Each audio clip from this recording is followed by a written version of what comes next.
What's up, everyone? Welcome to Program Your Remote. Today we're going to be looking at how to find the door pad key code on Ford vehicles.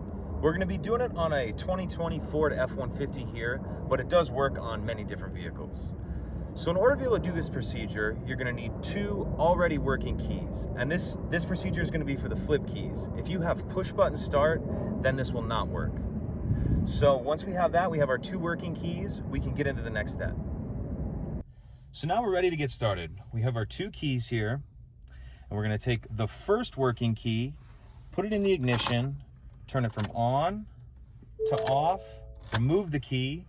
After 3 seconds, but before 10 seconds, we'll go ahead and put our second key in, turn to the on position, leave in the on position, and then you'll see your code right on the dash there. Pretty simple. If you could take a second to like and subscribe, helps us out and we'd appreciate it. Thank you.